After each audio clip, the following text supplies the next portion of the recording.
In the past, without the lack of skilled expertise at the Georgetown Public Hospital Corporation (GPHC), persons in dire need of a hepatectomy procedure were unable to benefit from the life-saving operation.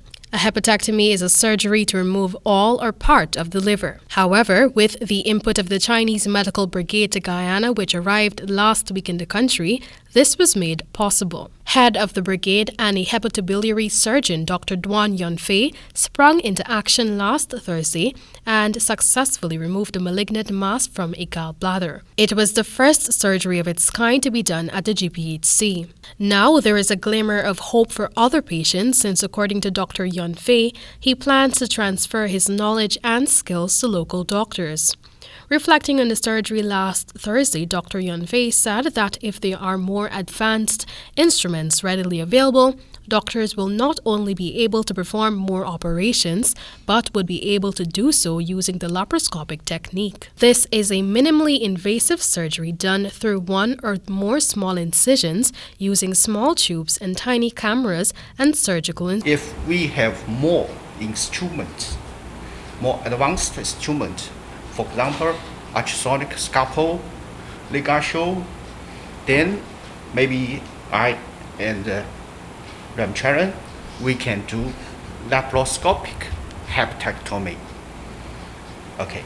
Providing clarity, Chief Resident in General Surgery Dr. Druhinat Singh, who was a part of the operating team, provided clarity on the issue raised by the Chinese doctor. We had to convert from the laparoscopic surgery to an open surgery because we don't have advanced instruments that he mentioned that we hope to have in the future. On Friday, those doctors will be facilitating another hepatectomy. This time, they will be removing a tumor from the liver of a patient who has been living with HIV for 15 years.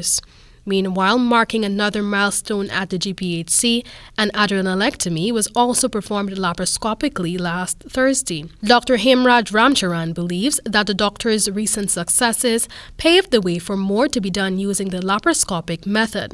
However, there are some obvious challenges to reach this milestone. The reason are that skills and equipment. Not everyone is trained in laparoscopic surgery, but it's catching on pretty fast. Most abdominal surgeries are now being done mainly laparoscopic in North America. And this is because the training programs there they teach laparoscopic. Dr. Ramcharan conducted a fellowship in Canada 3 years ago where he underwent training for advanced laparoscopy. Since his return, 16 doctors have been specialized in basic laparoscopy and will soon benefit from training in advanced laparoscopy. For the HTP Nightly News, I'm El Griffith.